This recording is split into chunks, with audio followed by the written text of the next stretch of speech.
Hi, welcome to another track walkthrough. This time it's for a track called Mirrors off an old album of mine called Crystalline.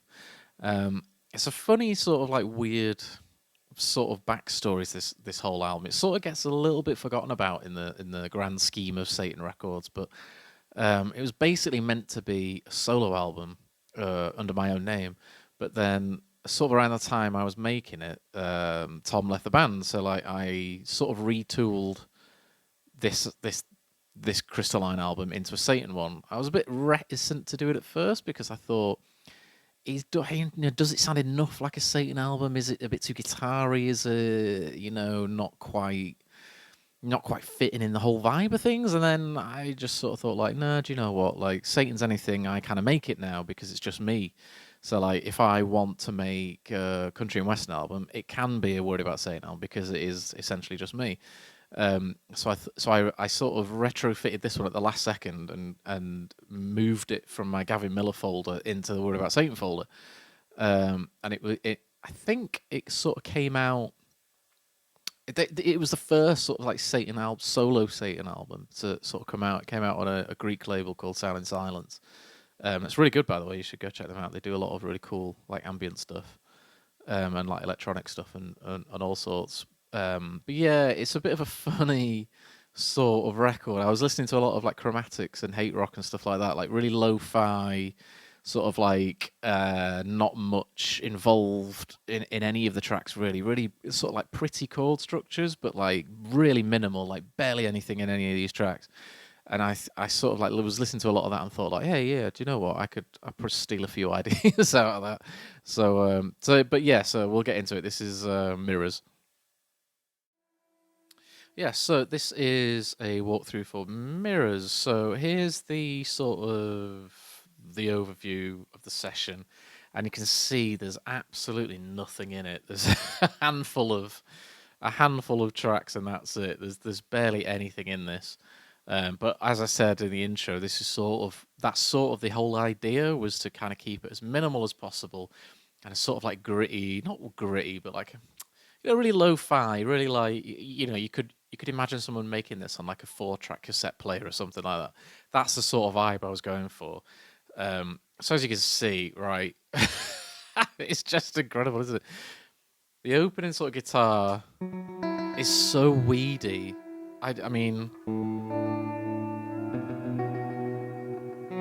you sort of need a magnifying glass to even see the waveform. It's so quiet without anything on. So I had a little delay pedal, and so I had a few pedals. It was made on a really old setup, so a lot of this stuff I don't have anymore. I think this was made on the Echo Rec before it went a bit crazy. I can't remember, but anyway, I had like a delay pedal that I sort of like did very sort of quick slapback delay stuff on.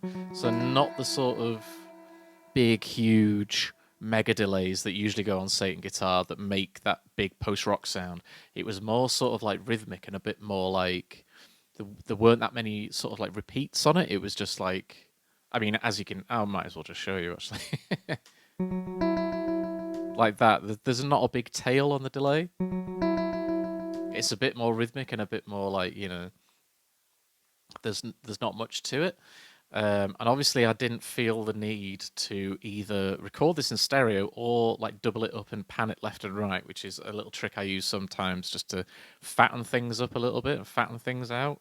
Whereas here, I was just like play this one desolate, fragile guitar thing on its own, and it just kind of repeats. It's just a really nice like chord progression. But as I said, I was sort of listening to a lot of chromatics and a lot of hate rock, and they do this kind of stuff a lot. Just really nice, pretty guitar work and really nice, pretty sort of melodies and chord progressions, but not really too much else goes into them. They get carried by their vocalists for one. Ruth Radlett has a great voice in chromatics, or did have a great voice in chromatics before they split up. And Janine has an amazing voice in hate rock, and it sounds like both of those like kind of voices fit really well with the sort of musical sort of backing. It's very airy, very like light, but like really works. So like I thought maybe try and get away with that without vocals. I mean, so anyway,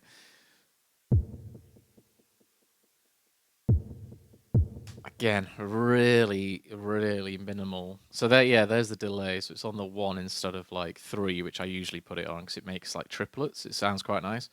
Whereas 1 is like, there's not that many, doesn't repeat very many times.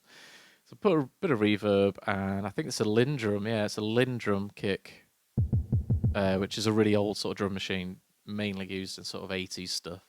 And then an Ace Tone Rhythm Ace snare, which again is like a really old drum machine, like way older than the Lindrum, but they both sounded quite nice.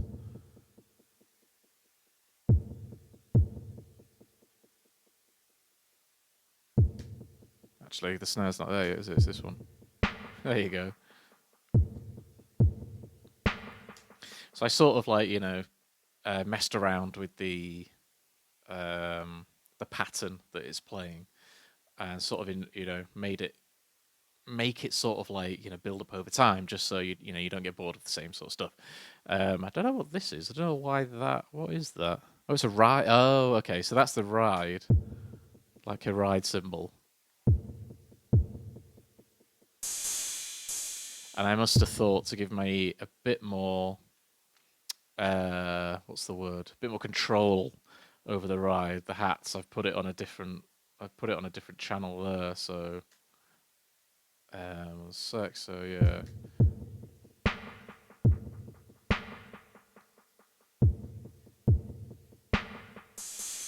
I think I wanted to put a bit more reverb on it actually, and an easy way of doing it is just to split it into 2 channels. Just have work on this one, make it sound a little bit different to that one. I don't think you should ever like go too crazy because like this is essentially supposed to be the same drum machine, and I tend not to do that either. Like if I've got like a sort of pattern here, I won't go too overboard if I've got another element on another track. Otherwise, it sounds like 2 different drum machines, and I'm like, okay, that's good, but it's sort of not the point of this. But anyway, yeah. So that's the drum stuff. What else do we have here? So there's the bass. This was way before I bought the Reface as well, which does a lot of my basses now. This is how I used to do stuff, that is cutting up these really old samples. This is of a Moog bass. And like sort of cutting it up, putting a bit of chorus on, and then playing it in. So it's just playing 3 notes. It's quite nice. But obviously, you have to cut the samples really well, otherwise they sound awful. So I used to spend so much time doing this, and then I just thought, like, why don't I just buy a bloody keyboard or a synth to do this? It's so silly. And that's how I got the Reface, actually, was being bored of doing stuff like this. But yeah, so it sounds quite nice. So it's nice and thick and fat and stuff. And then I have, this is Sophie, sort of, where are we? Here we are.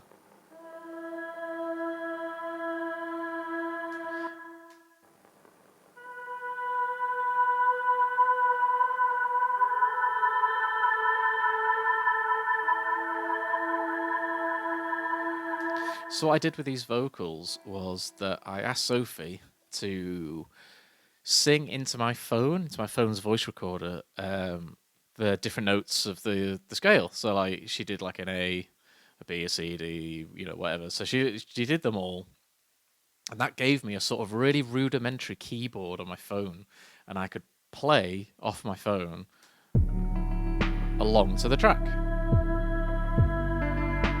And obviously, I swamped it in delay. I put the phone through. It was the Echo Rack actually. I put my phone through the Echo Rack into a delay, another reverb pedal, and then into this. So as the track was playing, I was literally just like figuring out which notes worked well and which like didn't. So like when it came to record,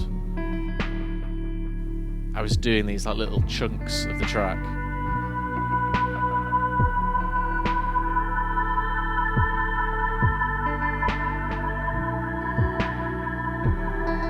So that's three of her like sort of voice samples, but because they're through so much delay, you don't know that I've just literally just stopped one and press and press play on another.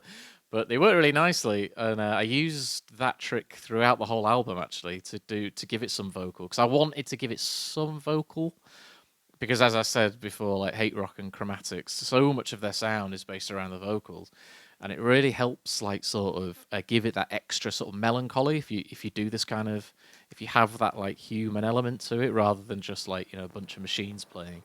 It's nice to have this, and the delays and the reverbs really give it that sort of ethereal sound as well. Like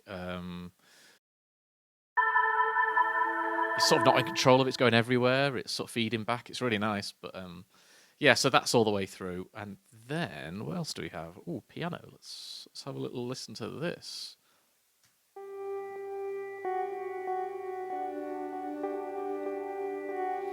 Okay, so this. I don't know if you can hear.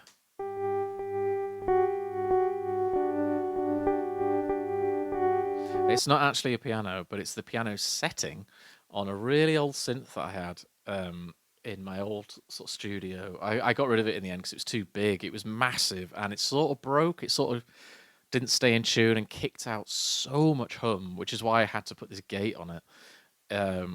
I sort of basically just had to like sort of upgrade my synth collection of one, which was this thing. It was like a really old sort of like 70s thing. It had a big massive wooden cabinet.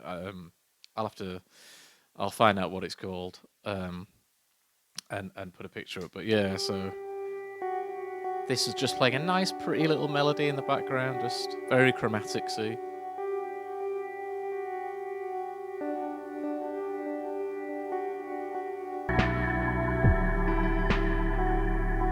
So it works really nicely with everything else. Sort of like another rhythm in and of itself because the delay's sort of pushing it on.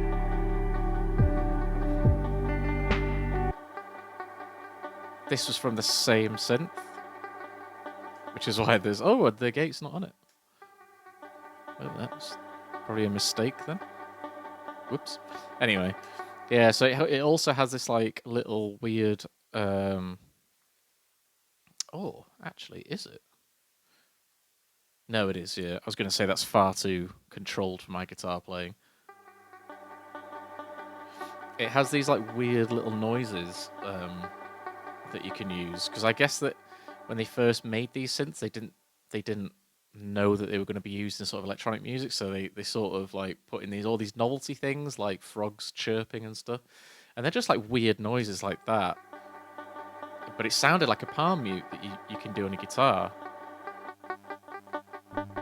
so it's got a bit of delay through it as well. You can hear that hum there as well.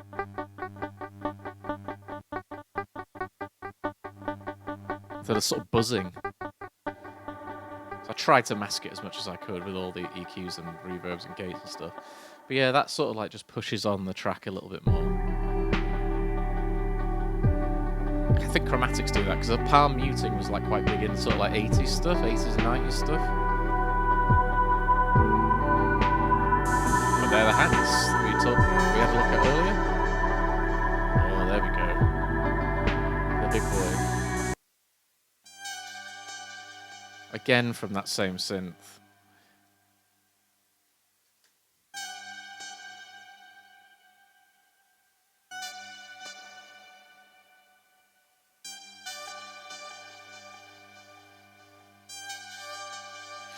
I think it was, I'm not sure, it must have been like a sort of string style preset, but like I played it quite high. It has like a real weird like synthetic sound to it that sounds like very sort of like 80s 90s sort of like chromaticsy sort of stuff, like really like soft focus sort of old horror movie sort of stuff, like quite sinister actually. But like here I've just sort of played it as a bit more of a romantic sort of thing, I guess.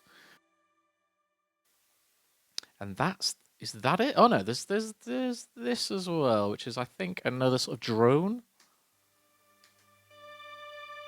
Yeah, so again, this is from that same synth. So this was another trick that I used to do. Oh, another extra note. It's very unlike me. Only the two though. Oh no, there's one. There's another. That's really nice. That's actually really nice. I didn't realise it was so pretty. Yeah, that's basically another trick I used to do. I did it on a couple of solo records. This old synth is obviously quite crap, but like it does an half kick out like a really nice like sort of drone. Like if you put enough reverb and delay on it, it kicks out. Look, I mean, listen to that. It sounds really thick, like a really thick pad. And it was really nice to sort of just beef up, sort of not beef up, but I don't know, maybe fill in a little bit if you've got something that's particularly minimal like this is. It's really nice to sort of just thicken out the sound a little bit. So towards the end of the track,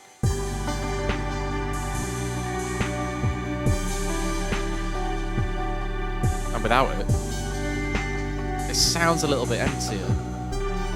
So you add it in, and it's really nice. And basically, all it is just me playing a note, and then a few others towards the end, and then just literally just turning it up. So I'd start like with the volume knob all the way down, and as the track plays, I'll just record myself, and I'll literally just turn it up, and just to sort of fade it in. And as opposed to just like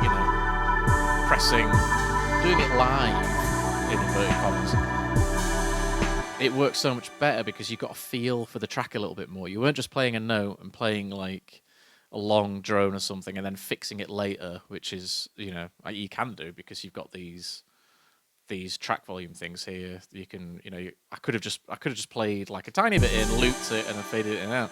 But it was really nice to sort of get a feel for the track by just pressing play and then holding my finger down, and then just like gently sort of fading it in with the volume knob. I don't know. It kind of gave it a bit more not humanity, I guess, but you know what I'm trying to say. It felt nice doing it.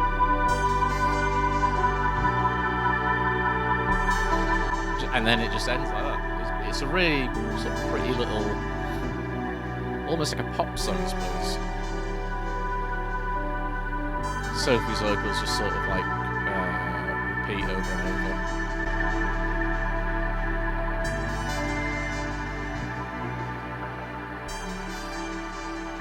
So yeah, there you go. It's only like a little thing. It's very short as well, especially for a Satan track, 3 minutes 56. It's not the shortest thing on here either, but again, it was something that I wanted to try with this album, with Crystalline, because I wanted to get away from the big like 10-minute, 20-minute like huge tracks and just focus on like little sort of snippets. The whole idea of this album was supposed to be like smaller, little bite-size tracks, little snippets, but like still have that sort of Satan thing about them.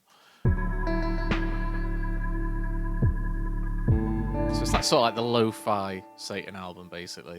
But it's really nice. It's sort of like gets to the point with barely anything in it, and you can imagine it being some sort of like